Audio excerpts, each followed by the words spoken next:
Well, welcome to the MiniGolf project. I'm not currently at the MiniGolf course, but in, don't tell my wife, my front dining room area.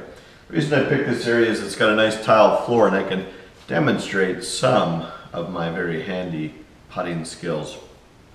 MiniGolf connects very nicely to transformations and specifically to the reflection. Let me show you a couple examples of the idea of when you bounce the ball off of a brick or the side of a mini golf course, how the ball enters in at an angle called the angle of incidence and leaves at a congruent angle, the angle of refraction. And what is actually happening is it's coming in and reflecting as it's basically coming out. Let me show you a couple of examples of that. So let's look at it up close now. I talked about that angle of incidence and the angle of refraction. Think of, here's our brick that we're going to bounce off of. Let's pretend this is like the angle that the ball is coming in at, and that this here in front of us is our line of reflection. The ball will leave at this exact same angle. As it comes in, it will leave at the same angle. Can you see that reflection there now? There it is as it reflects. The angle in is identical to the angle out. Let's just look at it with a physical ball here for a minute. Let me take a shot here or two. You watch it happen here. And let's just straighten this up a little bit. So the ball is going to come in at an angle, hit the brick, and then leave. You watch the angle that it comes in at and the angle that it leaves at. Let's do this angle here. Okay, let's come up here now, a little sharper. See how it comes back at that same angle. If I wanted to, I could go maybe even a wider angle. This might be a little bit harder to see, but watch its path.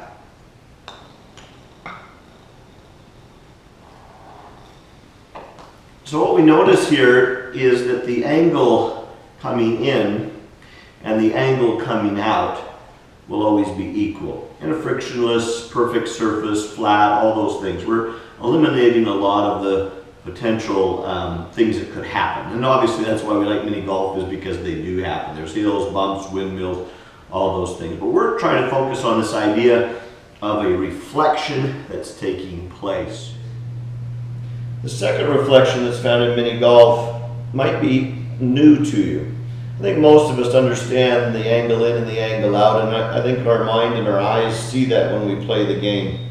I'm going to introduce something maybe that's new to you. A second type of reflection, one that definitely can be helpful. Think of the brick now as our line of reflection. So I'll place my PVC pipe along there. And we have, I'm going to use a cup for our hole. Let's place our cup here.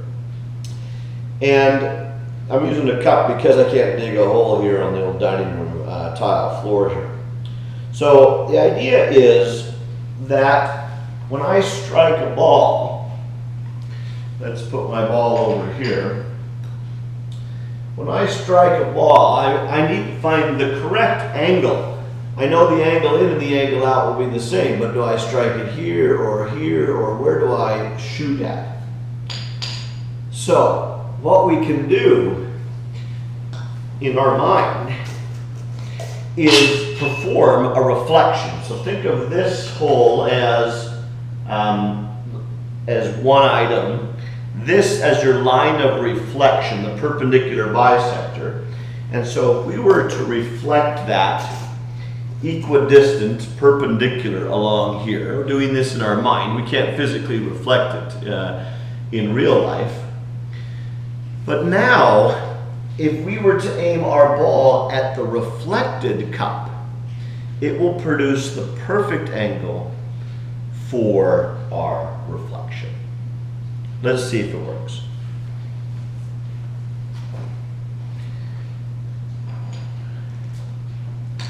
So I aim now here. I'm not worried about this. I've been able to reflect that. Let me make sure I make the reflection correctly here.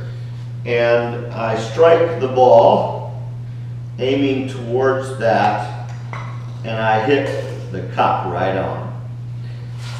I won't tell you how many takes it took to make that happen, but it did work.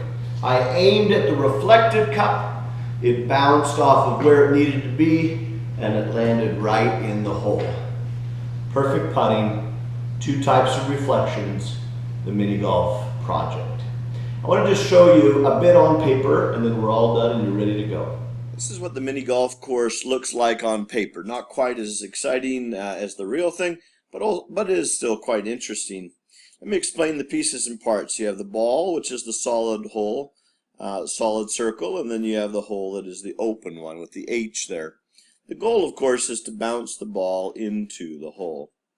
The par number denotes how many bounces it should take to go into there. Now remember what we just demonstrated. We're looking for an angle to shoot to bounce it into that hole. So we want to kind of in our mind think, which way would we shoot it to bounce it into it? Well, it looks like we'd bounce it off the top. So this top boundary, this brick here, this wall brick, is what we would bounce off of. So if we had this hole, what we do is we reflect it, which would land right here, the hole's reflection. Now why would it land there? Well, remember how we took the cup and reflected it? 1, 2 to the line of reflection, 1, 2. And now what we would do is we would aim our ball towards that reflection. It doesn't actually get there because it hits the wall, but it would bounce off at the exact necessary angle to go into the hole. Let me zoom in on that idea just a little bit here, that we get an inward angle here and an outward angle that is equal. There's your angle of incidence and your angle of refraction. This reflection helps us to bounce it into the hole. Now, some other things that you might have thought about. Some students go, oh, well, why couldn't I just shoot it over here? This would still go in the hole. Well, no, this would not have gone in the hole. He says, well, it did. Look, I put it in. Notice that the 2 angles, this one and this one, are very unlike. If we zoom in on that, you can see that those 2 angles are definitely not equal, whereas these 2 are.